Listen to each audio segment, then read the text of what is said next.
It's probably better. I'll turn it off when it gets busy. Yeah, that's right. So this side of the menu is just stuff that we pour by the glass and by the bottle in reds, Okay.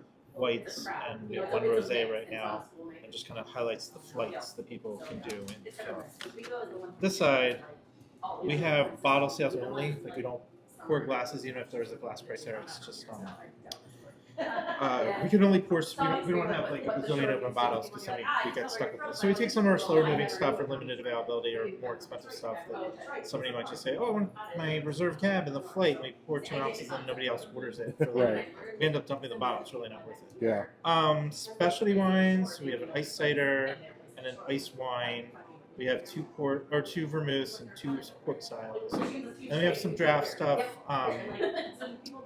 So like the under whites, I have this Cider that I don't pour there, but you can order the draft version. Very cool.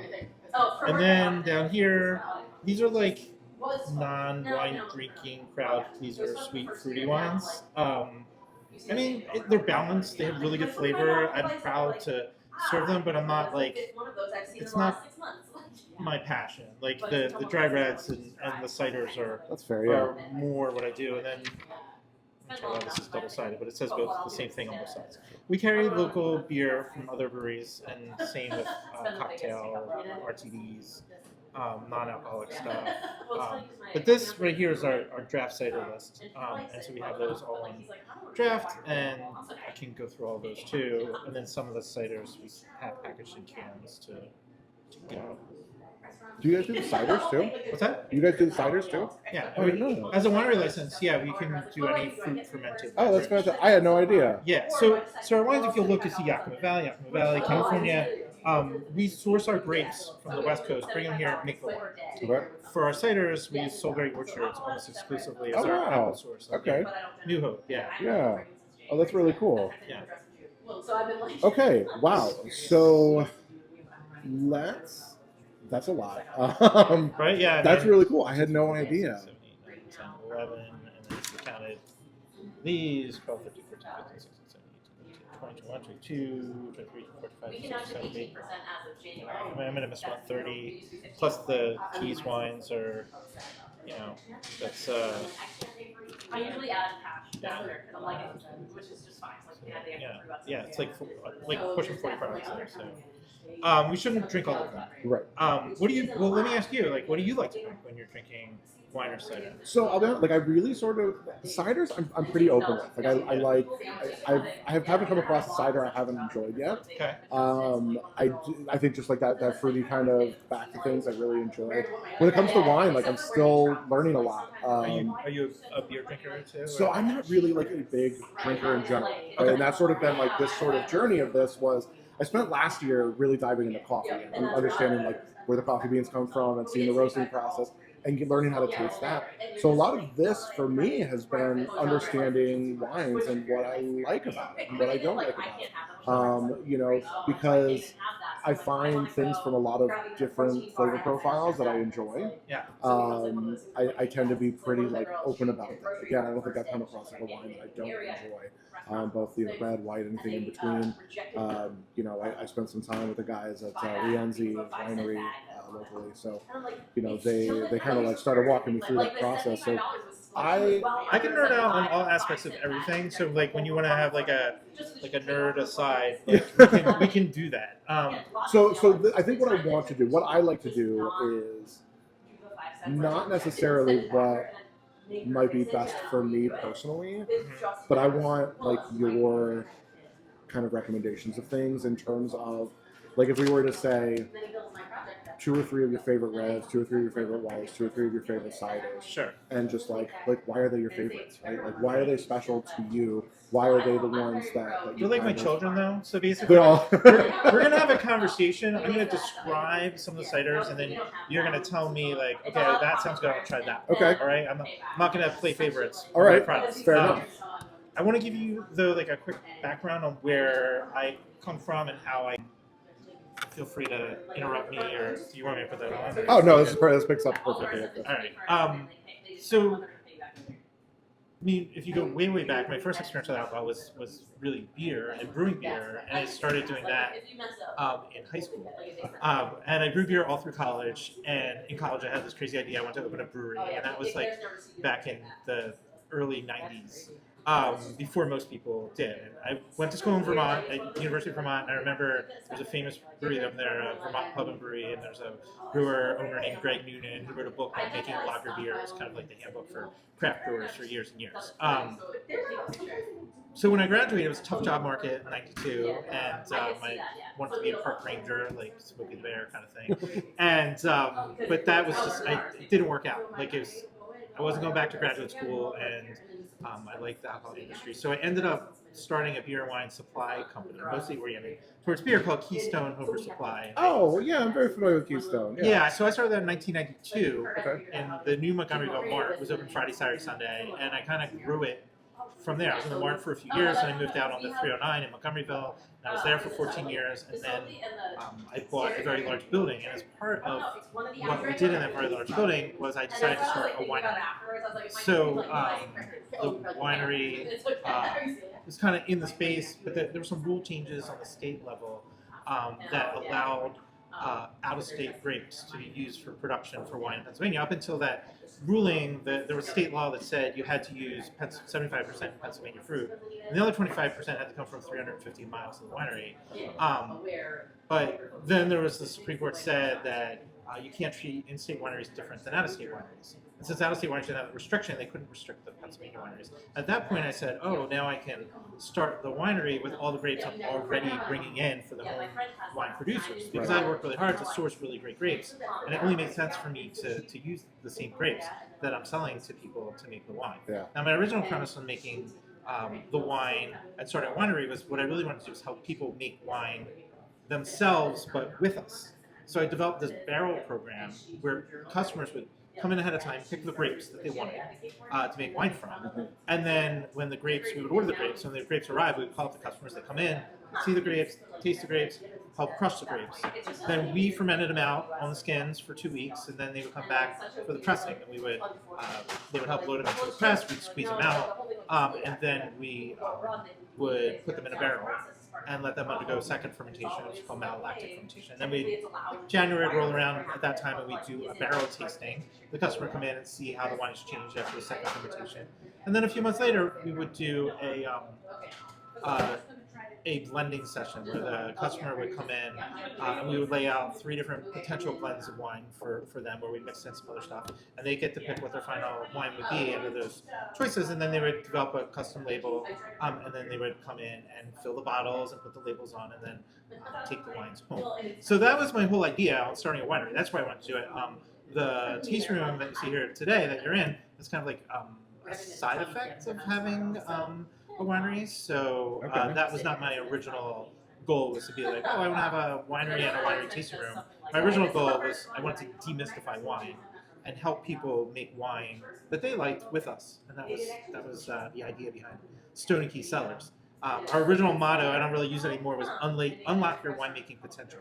So that's what it, on our first strip, Stone and Key Cellars, unlock your winemaking potential. So that's kind of the story. Hopefully I didn't go too fast. No, that's awesome. That's such a cool. I had no idea. That's really cool. I definitely I went to Keystone Homebrew a few times, getting the cheese making kits and stuff like that. So you guys carry that as well. My dad used to do a lot of homebrew, so he was always buying supplies from there. So yeah, I was very familiar with that. I had no idea that was connected. Yeah. So about almost 2 years ago, I sold that business to my managers. So they purchased. Keystone is still going, and it's great. And just recently, they won Homebrew Shop of the Year from the American Homebrewers Association, which is very prestigious. To be named the best homebrew shop in the whole country. Yeah. And so, congrats to them. Great people. Now, kind of carrying it on just in the way that I would have wanted them. Yeah. So now you're doing this. So where So we don't ferment here. This is just a tasting. Right. So it's like that's my next question. Is like where are you doing? So for a while all we this? fermented in Montgomeryville, in the same building where Keystone Homebrew was, but because of COVID and a myriad of other reasons, I had to sell the building we were operating in. So we're doing all our ferments currently up at Soulberry Orchards, where we get our apples from for our hard ciders. And we may be looking at a possibility to do something in Quakertown in the not so distant future, and maybe get back to our barrel program, which I'd be very excited to kind of reopen. We haven't done that in a few years. That sounds like such a cool thing to do. I think like Yeah. that's like that's where somebody like myself who like I don't necessarily either have the space for it or things like that, or just have like the interest to try something like that. I think it's such a cool opportunity for people to check out. Yeah, absolutely. That's really great. And then so how long have you guys been here in this facility? So I signed the lease in January of the year that COVID started, Okay. 20, and so we didn't really get open until the summer of 21. Sure. So since we bring all the grapes from the West Coast and we don't own any apple trees ourselves, like the style of winery is called an urban winery. Okay. So urban wineries are any winery that doesn't own vines and trees and they buy their fruit, ferment it. It's because I always like to tell people farming and fermenting, two very different processes. And we leave the farming to the farmers, and we're fermenters, so we do that end of things. That's fair enough. Yeah. I mean, like Soulberry is notorious for having such a fantastic product as it is. Like they really have made a name for themselves. Like I've gotten tons of produce from them, and it's just great. So I love seeing sort of that the local partnerships like that. Like that always just really like it tickles my fancy because it's like it's so great seeing businesses work together to produce a great product in the end. So Brian Smith owns Soulberry Orchards, and one of the things I love working with him about is that he is very clean and organized. So you go in where he presses, it's like stainless steel. There's no like rotting apples in the corner. It's like pristine in there, and I always feel like we get really great cider because of the care he takes in growing his apples and the pressing of the sweet cider. That's so cool. Yeah, that's such a great thing. So I mean, you definitely had like quite a journey getting to this point now. Yeah, there's a lot of steps in between that I kind of sure. I mean, glossed over. Like there's definitely it seems like it was quite the process to go from sort of brewing beer at home to this now. Yeah. What? I mean, I can't really take credit for breweries that open, but I can tell you that a huge amount of brewers and breweries in this region started out with their kits and coming into our all grain classes and taking I feel like beer judge classes. Keystone and homebrew, like to me, growing up in Bucks County, was like synonymous with one another. Yeah. That just it just made sense. Everybody was utilizing that, and because you did like you had like the kits that were kind of like ready to go and ready to start, even with like the cheese making stuff and the classes. Like I remember you guys were doing the cheese making classes at one point. I remember going to one of those. I thought that was like as a chef, that was really cool. It's cool to kind of see that side of things. And again, just how like things like your fermentation and your your yeast production and cheese cultures, they all kind of like go hand in hand. It's all that like you get to that science side of food and wine and cooking that has always really interested myself.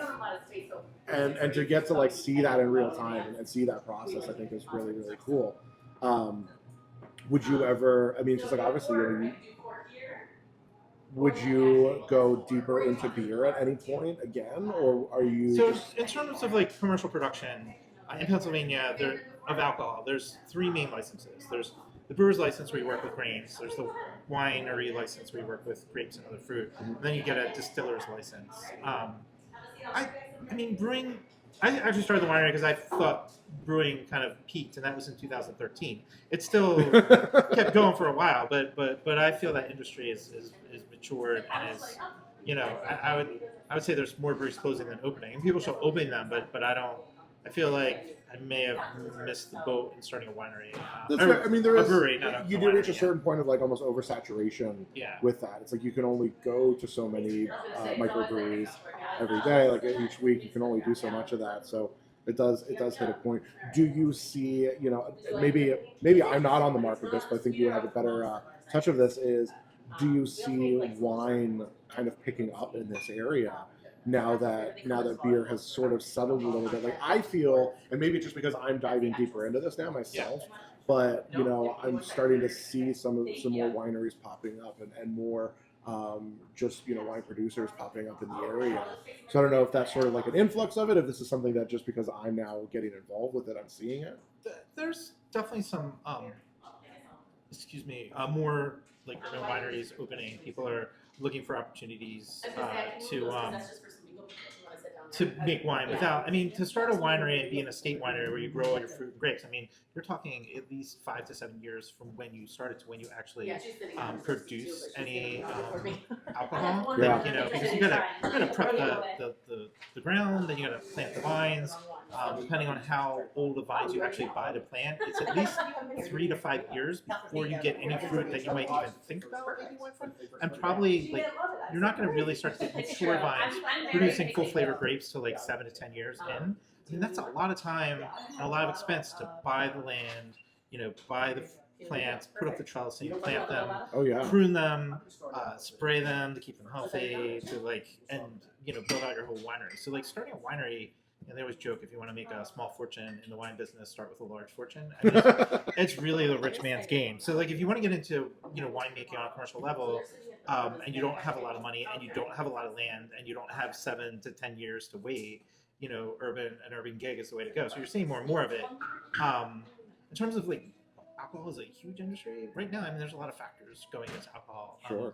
You have the whole THC, marijuana things. A lot of people are using that as an alternative. The newer generations that are, getting to the age where they would consume wine or beer or other alcohol, a lot of them choose the marijuana thing, but a lot of them, they're not very, they're willing to try a bunch of stuff, but they don't really stick with anything. So there's not like a new generation of I'm a wine drinker or I'm just a beer drinker. Like I feel like the younger consumers are trying all different things. And then the one last thing that's having like a huge impact on our industry and the alcohol just period is the GLPs. People are taking them to inhibit their food consumption, but a side effect of all those drugs is that it inhibits your desire to consume alcohol. And I heard a statistic that 20% or 25, I think it was 20% of all Americans are now taking those GLP drugs. So imagine cutting out, like, if half of Americans drank before, and so now you're reducing that half that's left by another 20%, it's just overall alcohol consumption is falling. It just makes our industry challenging, and you have to stand out, do a good job. If you make a shoddy product, you're sure to go down. And that's one of the reasons why we're seeing closures of across the board. Probably more breweries than anything else, just because they've so rapidly have grown, and there's a lot more of them, at least in urban areas, and so their demise is more obvious.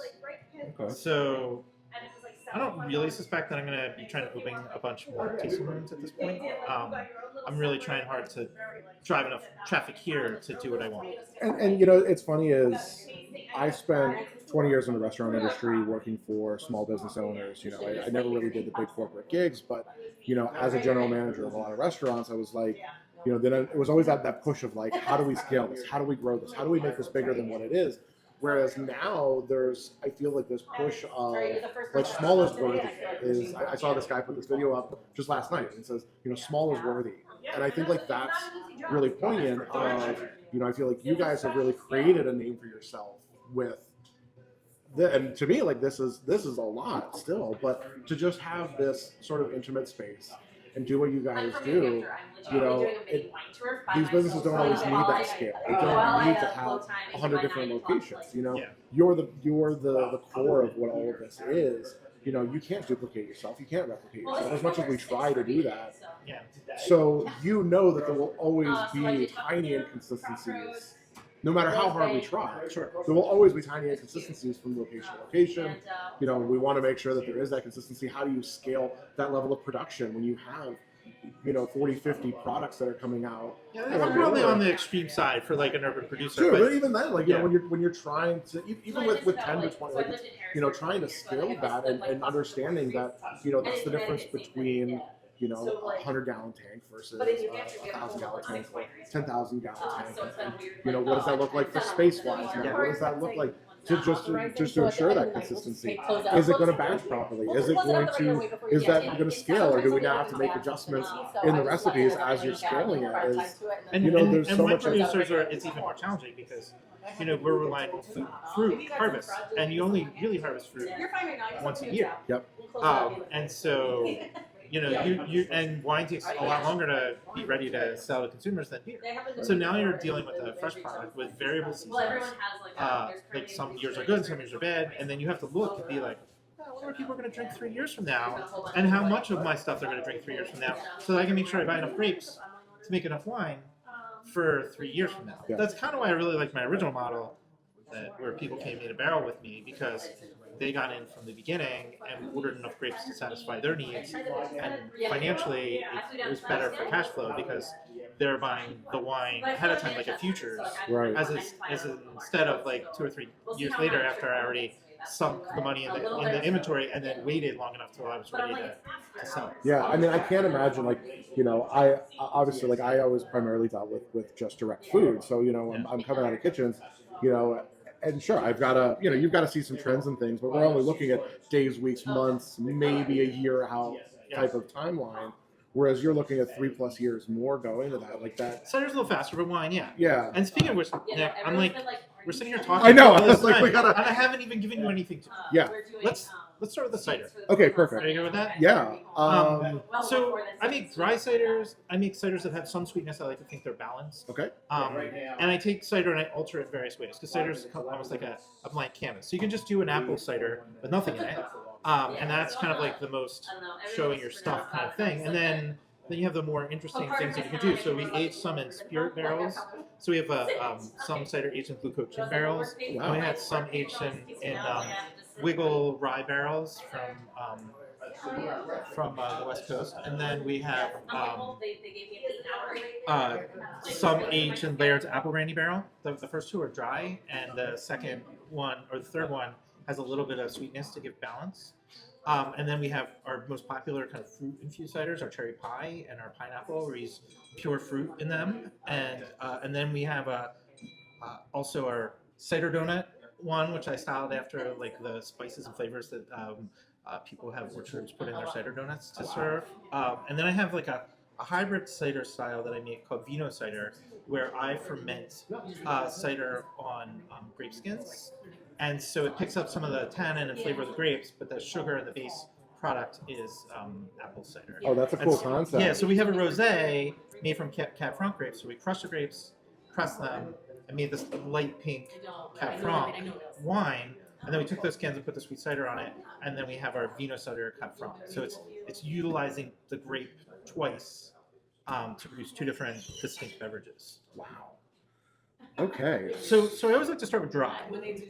So maybe we want to try like either the gin or the rye barrel age, or if you want to see just apples, I have one in a can called Dry Humor, and maybe that's like the most base, but maybe interesting. Yeah, sound. let's start with the base. Yeah. All right, I'm gonna go get a can of that because I don't have that on dry. Perfect. Yep. Very cool.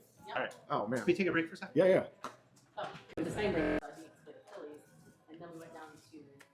So this cider's called. Are you ready? Yeah. Okay. Called Dry Humor, and because we wanted to highlight that it's dry. It's also a serious cider, but we kind of joke about it, and we made 4 different labels, and so this we put the little worms in the corner, and we have 4 different jokes on 4 different cans. I don't know if you can see that. I love that. Yeah. Can you see that? And then we put a quote on each one, 4 different quotes, and this one is, "The problem with the world is that everyone is a few drinks behind." That's Humphrey Bogart. I don't know. That's not as funny as the quote out of Goodfellas that we have online. Funny, That's so cool, though. funny how. So there's certain apples that are known for being cider apples, and the thing about cider apples is they tend to have more tannins to them. And tannins are what give some dryness and some structure. Like most dessert apples, like common eating table apples, don't have much of any tannin in them.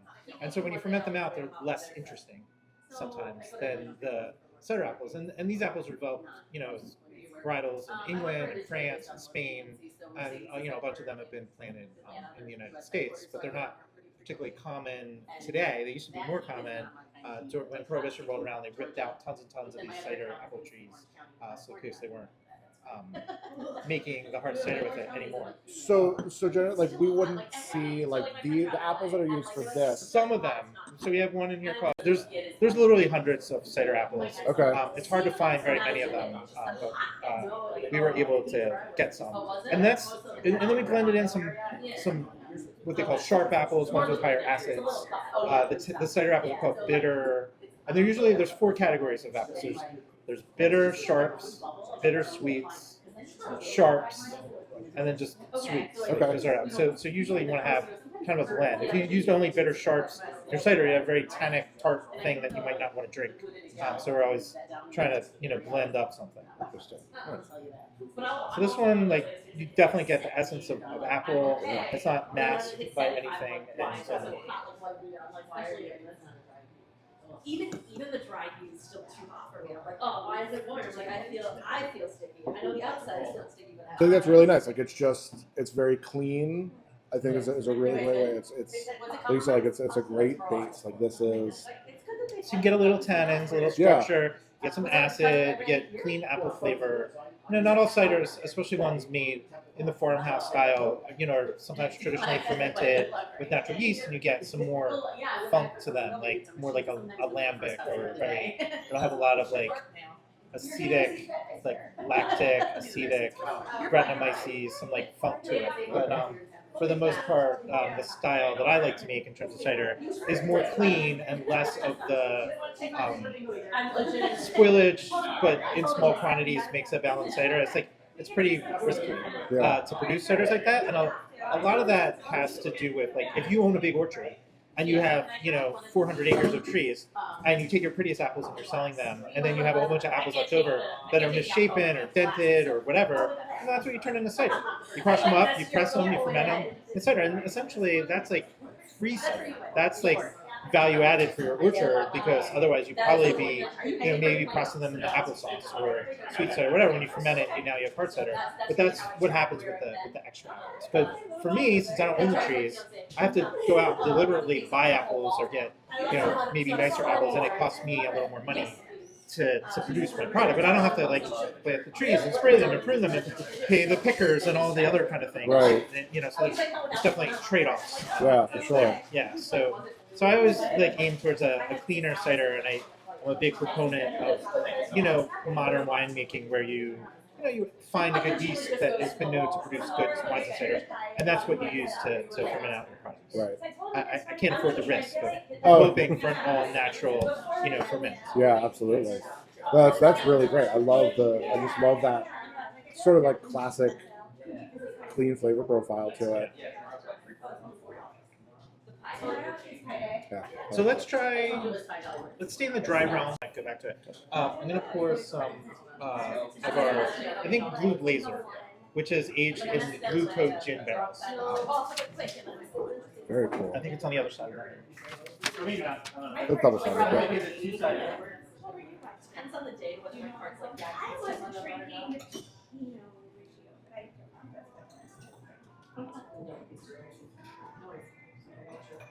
It's a struggle with like, you want to try a little bit, and then like, I do. and then like, oh, you want to try more? So, yeah, they look a little different. I mean, we can do a bottle. What do you want to do a bottle? Well, good luck. Thank you so much. Oh wow. So yeah, you pick up the herbal components of Yeah. the gin aromatics that were kind of locked into the barrel when they aged. I would say like almost immediately you can. It's not overwhelming though, but it's definitely smells different. Now is it like the barrel process that creates the haziness to it? It's possible we're at the bottom of the keg. Like, we don't filter everything, and so there might be a little sediment that falls out, or some proteins or something, but it's certainly not anything bad.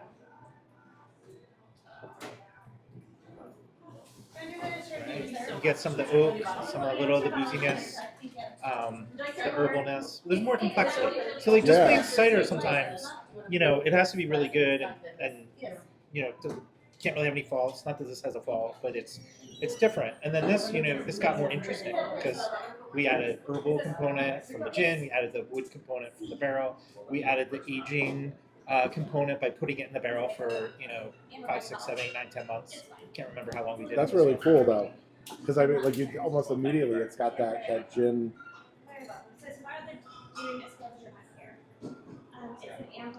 And then that oak back to it. Yeah. Maybe we should do like cider today, and then have you come back for part 2 where you're gonna drink wine. So that's on a awesome. different day. Would you Absolutely. be down for that? So I'm like nerding out like crazy. This is awesome. All right. I love this. This is so cool. Like I'm just like I'm very like basic when it comes to drinking. That's why I'm learning about this stuff, and I would have never I generally will have. I'm like, give me your Angry basic. Orchard, give me something. Well, and Angry Orchard doesn't make anything like this, although they do have one production area called Walden, and they will do experimental stuff there, and you can maybe get something like dry humor. But they're mass-produced ciders. They do it.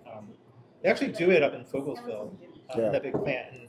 And I could be wrong, but I believe mostly they use concentrates because they can't make the volume of Angry Orchard just from fresh apples. So they take the apples harvested various times a year. They press the sweet cider, then they make a concentrate, and then they dilute it out. So ferment it. But all the ciders we make are just made from fresh apples. That's really. And I mean, like, I wouldn't like. I'm not normally a gin drinker, but like, I love the complexity of that. Yeah.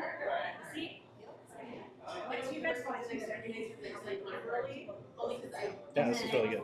That is really good. Wow. I just tapped this keg out, so I must have yesterday because the other one had run out, and it's probably just a little cloudy, but just from the trip down, it'll probably settle out and pour clear in the next day. That's nice. That was very nice. Like that. Do you want to move out of the barrel range, or do you want to like try? You know what? Let's skip the rye one. But let's try our Laird's apple brandy barrel aged one. Okay. We call that one APB. This one has a little. We added a little residual sugar back to it, so that to give a little more balance. Yeah, let's try it. I like it. It's perfect. And it's from what, like, Chris,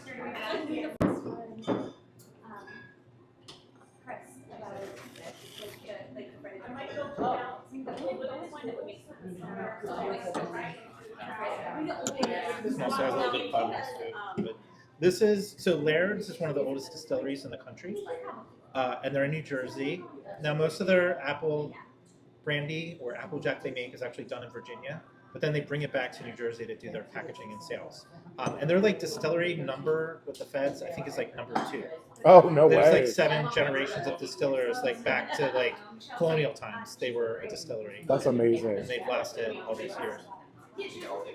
Ooh. Yeah. This one has more like grapefruit aroma to it. But when you taste it, you're going to get some vanilla and wood and some of the booziness from the apple brandy barrels. Yeah, it's definitely like I feel like it's on the earthier side. Yeah. And you can, we put a little sugar in it just to kind of like enhance the how it presents to people. And the barrels were pretty wet when we got them. Like there was a lot of apple brandy still in them. They were freshly dumped, so that's kind of made the cider a little boozier and stronger than the average cider. That is really, I like that. I would have never expected. I would have never even thought to go for something like that for either the gin or the brandy barrel, just because I tend to stay away from like those drinks on their own. But I think like paired like this and then just getting that essence of it. Yeah, it makes it more interesting. Yeah, it really does. That is. Which is nice. My colleagues and I are just going to grab dinner or something. Now, in terms of how you guys produce your ciders, or I guess how you guys like sell your ciders, are they all done cans? Are they done like So how do you? I have variable methods. Because some of the batches have been like small. Okay. So like the Blue Blazer, the gin aged one, is draft only. And we sell it here by the growler if you wanted to take some home with you, but I don't have it in cans. Moving forward, I've actually changed my packaging to 12-ounce cans, and I found a way to get smaller quantities. So most of my ciders moving forward, I'll probably be canning besides draft. Okay. So I'll probably do both. But some are draft only right now. And it's always evolving. Sure. Yeah, no, the canning process is a lot.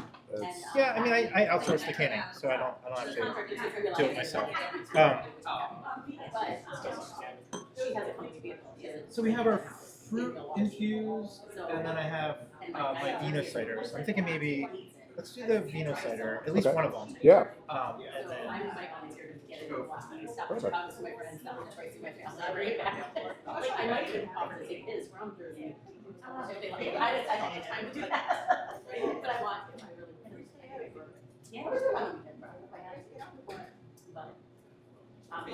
So the other reason is that I can do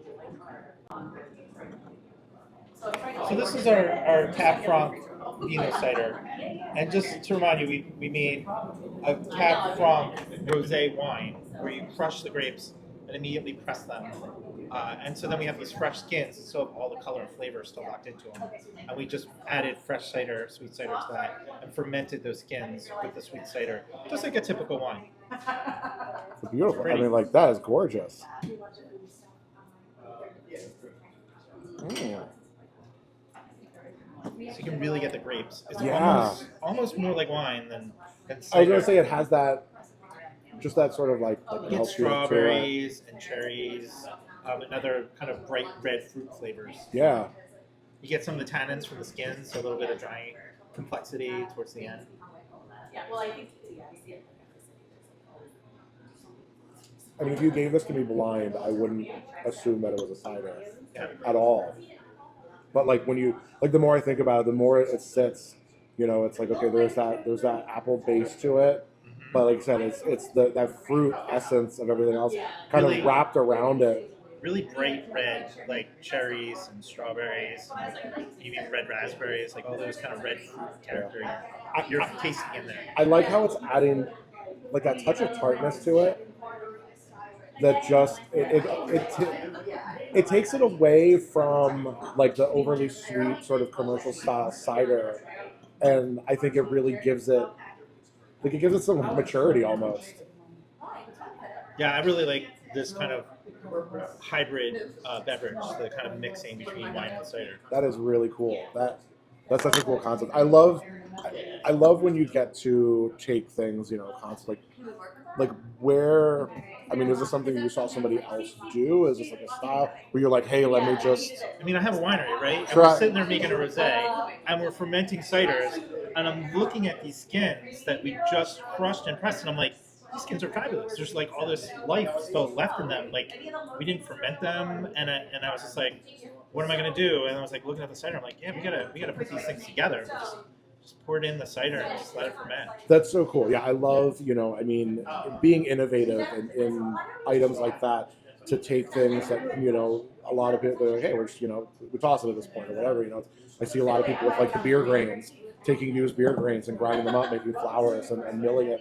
You know, you get that sort of like malty texture to it, and then taking something like this and combining it. You know, it's like the best part of like fun culinary chemistry. That just get and it's going to give you. It's a great way to use products that you wouldn't normally be using. Yeah. You know, I think that obviously from a product cost standpoint, you know, getting to reuse products like that and or multi-purpose products like that is really great. And I mean, to get an end result like this is fantastic. Yeah. So I have an upcoming Cabernet Sauvignon vino cider where we use the fresh pressed skins that somebody used to make a rosé. A friend of mine at Grace Winery was making a rosé using Cabernet grapes and Merlot grapes, and I got a bunch from him last year, and then we did the same ferment on the freshly crushed and pressed grapes. I drove down and picked them up from him, That's and very cool. we combined it. Yeah. That's awesome. Let's try a couple fruit wines. Yeah. Fruit ciders. I'm very intrigued by this cherry pie one. This is That's one of the ones that I've had around the longest. Craig Laban reviewed it, really liked it. We used to just get this Montmorency cherry concentrate, Okay. and my original bartender they would squirt 5 milliliters in a pint, and then pour like just a plain pint of cider on top of it. Okay. And then finally I was just like, we just gotta mix this up and put it in a can. Just do it ourselves. Originally they were calling it cherry bomb because they were squirting it. It was like a car bomb. Okay, cherry yeah, bomb. But that name was already taken, and then my one winery manager at the time said this tastes just like a cherry pie, and so that's where the name came from. I love that.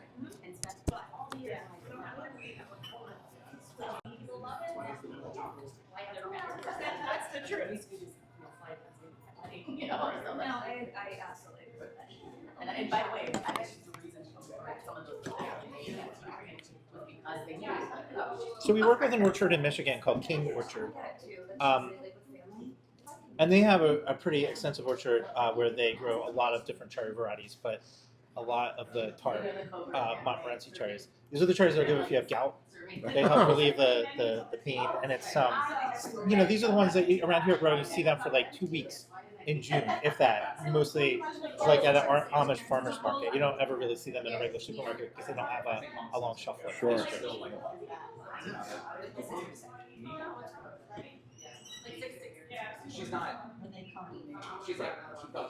So not like a Bing cherry, Yeah, tart cherry. that is a really unique flavor. Yeah, anything down actually at the end of the open, back front open. Do you guys think we go? No. Oh, I feel like I asked for yeah. Yeah, no, I mean. I don't even know how to describe that. Like it's so. Some places put this on tap, and they can never take it off because the customers come in, and as soon as they switch to something else, they go nuts. Where's the cherry pop? Yeah. No, I mean it's definitely got like. I think that's what I really like about it. Is it's almost like it's got this intrigue of. It's just different enough with that really beautiful flavor of the cherry in there that.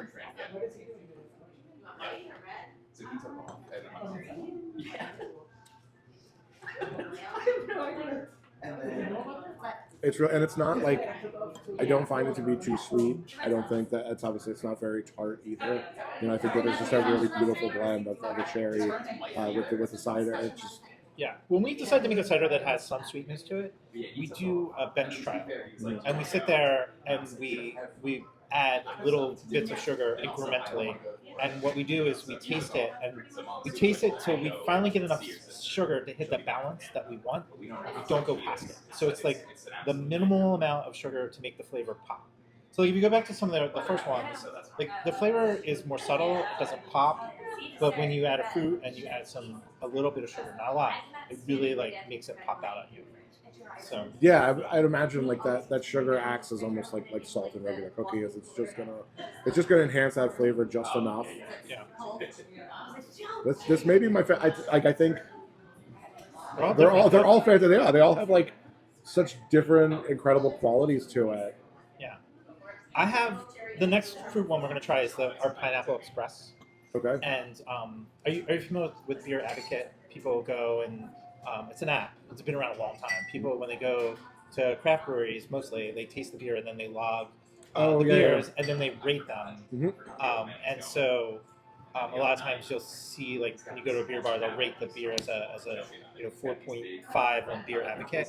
So Beer Advocate just announced the 2025 best beers by category by state, and our Pineapple Express was the #1 fruit cider in the state of Pennsylvania, as voted by the community in Beer Advocate. That's so cool. They just announced it like last week. I haven't even gotten a chance to promote it on social media yet. Did you get it up there? No, I know. I haven't even told Charlotte about it. And it started snowing in the bathroom because that vent is disgusting. And I looked up, and the dust was coming down like this. It was all in my hair. It literally, the whole thing started coming down from the So yes. Pineapple Wow. Express. The dust of the vent started falling. It was snowing in there. I literally had dust in my hair. So just like next week, I'm sitting there and do. He's coming back. He's thank you.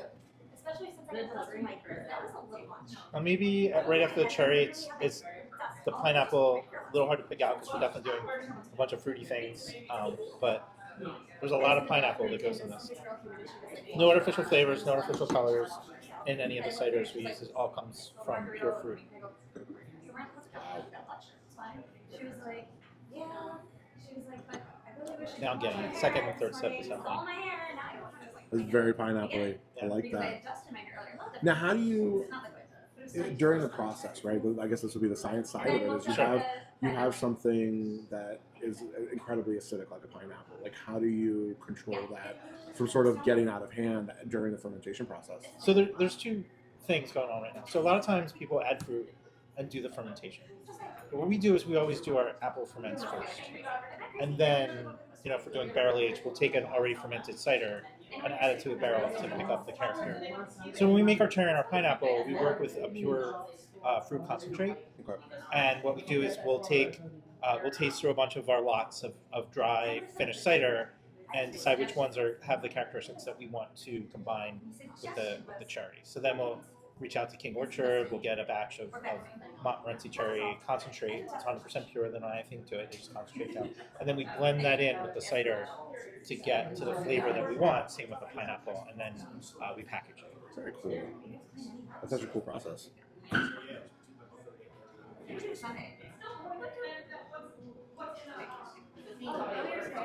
Yeah, I mean, I can see why people like it. Yeah. I think it's. I use the word like accessible a lot when I talk about like products like this.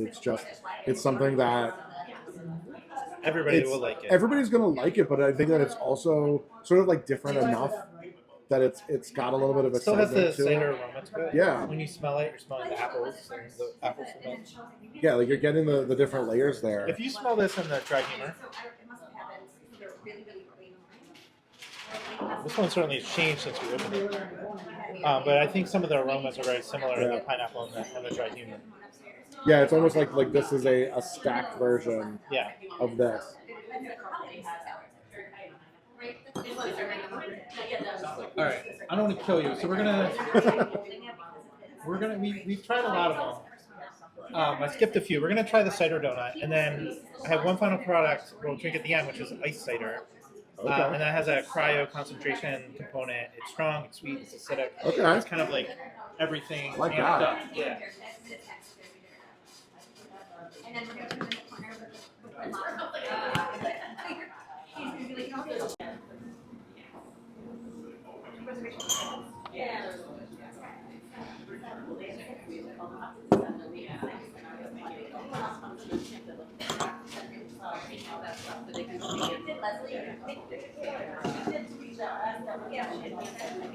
So ice cider is a style that was developed in Quebec, Canada, where it's really cold.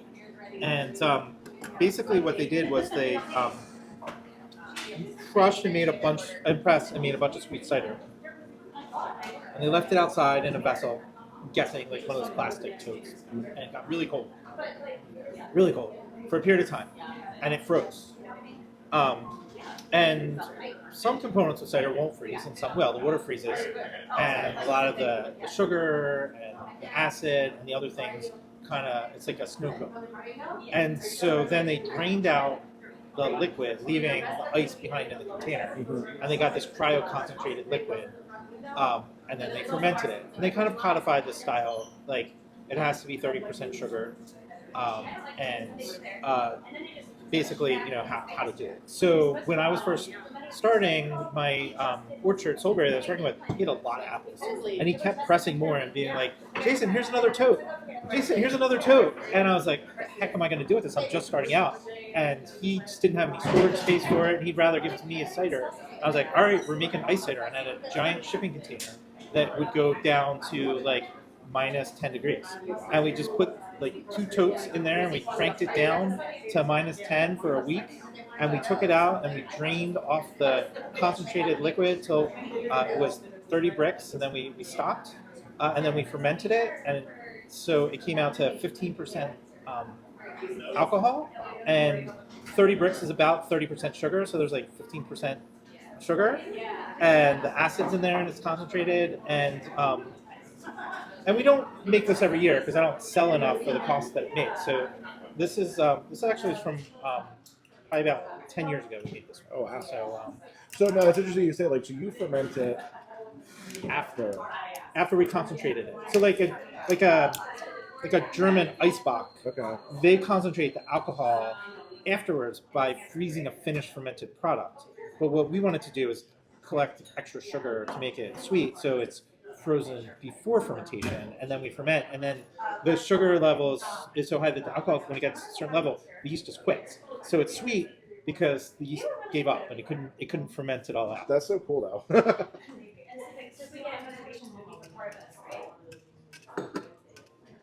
A lot of times I serve this chilled, but it's good warm, and so it's at room temperature. I didn't have a chilled one today, but this is good with like stinky cheese or aged cheese. It's also good over vanilla ice cream or complementary to like a caramel or caramel apple Okay. pie. Love the color on that. That is beautiful. And that you still get the apple essence kind of like locked in there. Yeah. Like kind of cut fresh apple, maybe a little like a green apple skin aroma.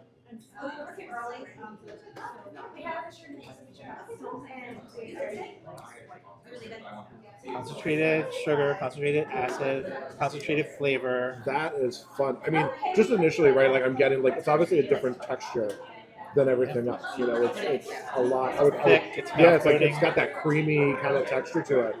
But yeah, I mean, I would love, like, you talk about the vanilla ice cream set. Like, my pastry brain starts going nuts with something like this, and like this just beautiful for those types of applications. Just like, you know, I guess they would like. Do they traditionally consider this like in the dessert wine category? Sure, type yeah. of thing? I would have it either before dinner with like a whole cheese course, Yeah. or just Right, I could see that on either end of that. Like you yeah, said, like or after dinner, just when you're relaxing and savoring something kind of more alcohol warming and sweet and mouth coating, and just kind of relaxing at the end of the night kind of drink. Oh, did it work? That one, the beat was over there. Oh, but it worked? Yeah. Oh, good.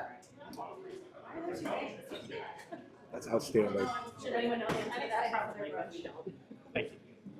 Yeah, I mean, like it's one of those things. You know, when I talk to people, you know, a lot of people have said they're like, Nick, you're like you like everything, and I'm like, I do for a couple different reasons. Like one, if I don't have to cook food, I love it, right? You know, if I don't have to do this, I love it. It's like I get the experience, I love it.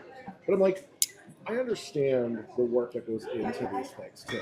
You know, it's one of those things like I geek out because other people geek out about these things. Yeah. And you know, when you know the type of like effort and the time and the thought process and just everything that goes into this, like it makes it just taste even better. Like this is, you know, and I look at like everything that I've sampled here. We did a whole progression And from like I could like when I look at this, like my mind starts going. It's like, how can I build like an 8-course meal out of this? sure, yeah, You know, like this is. I was you like, can do it. I could put something like I could put Oysters, course, yeah. or some other kind of like mild seafood at the beginning. And the barrel aged gets a little trickier. I'm not sure. Maybe you have some good ideas. As we go through the fruits and the various components, Yeah. there's definitely things that they all can be paired with. Oh, absolutely. So cider's more like a canvas that you can design versus a wine. Like often the grapes speak for themselves. You can have that in cider too, but like there's a lot more possibility in cider on things that you could do to alter, enhance, and change it in a different direction. Yeah, and I mean, I think when you're like you're really starting with like a really fantastic sort of, you consider it a blank canvas. You know, Yeah. when you start down on this end, and then slowly, you're just changing that profile little by little on each process, and I think it's so great, like how each one is very distinct too. You're like, yes, like now I look at this, right? I said I was like, this one I would try blindly. I wouldn't know that it was a cider, but the more you taste, you're like, okay, like I get sort of that base in there, and I see what's happening. Honestly, I think the barrel aged ones are probably my favorite out of the line if I had to pick, just because I think it's such a unique. Yeah, thing, I'm trying to get my hands on some tequila barrels. We've done in the past. We call it añejo lime. Okay. We age in a tequila barrel. We add some lime essence and a little bit of salt, and it's like a margarita. Oh my cider. god, that's so cool. Yeah, very That's such popular. a cool concept. I just like, yeah, like it's not. And just like wine, over time, as things warm up, the flavors and aromas change.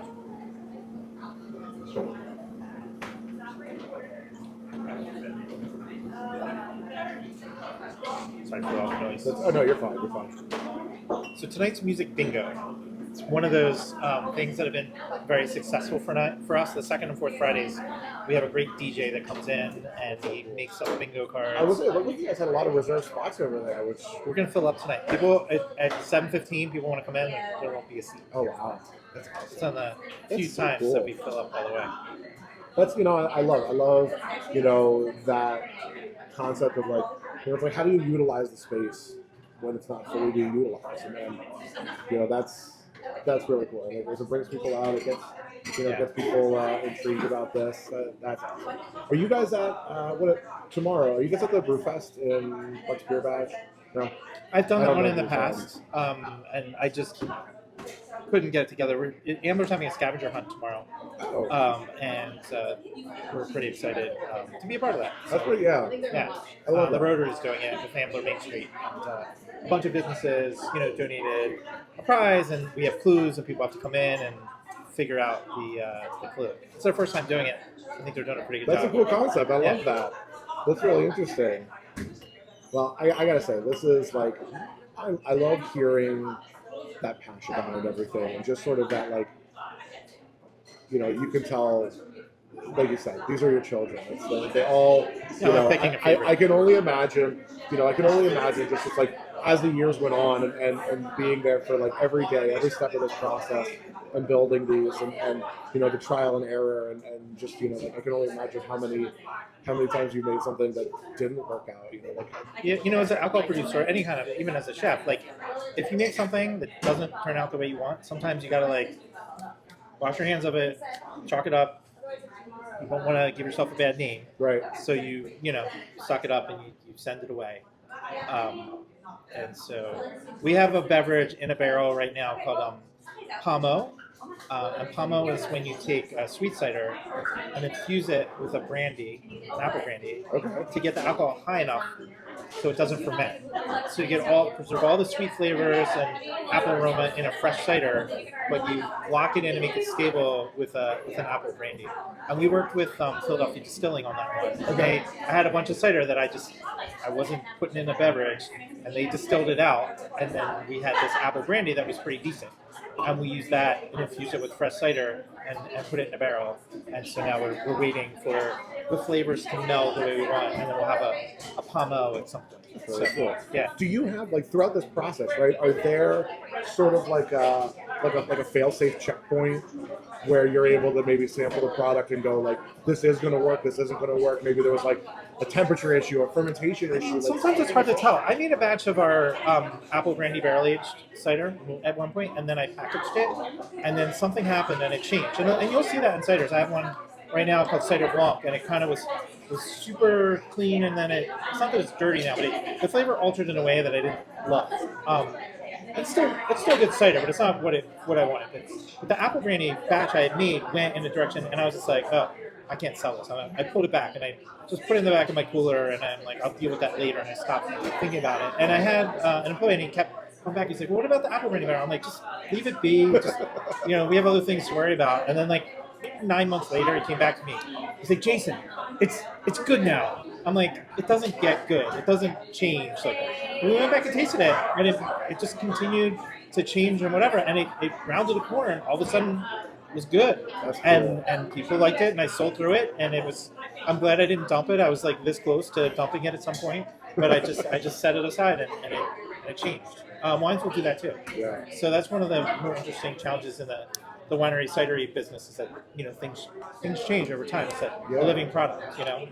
Have you ever experienced that out with something that you've taken to production, like that has gone all the way, and then maybe nearing, say, like the end of the batch, like you felt that it maybe had changed enough, or is that like once it sort of hits the kegs and bottles, like is there?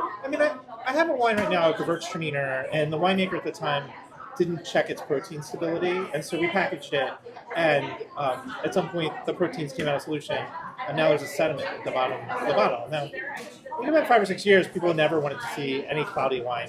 Today, there's a little more acceptance of cloudy wines, and I'm thinking about releasing it, and I'm working on a label right now called Cloudy Day, and because the wine's cloudy, and it's cloudy days aren't always the best, but I'm still working on the verbiage, but maybe about the silver lining of cloudy day kind of thing. That's very cool. It's a great way to like take something like that and make the best of it. That's really cool.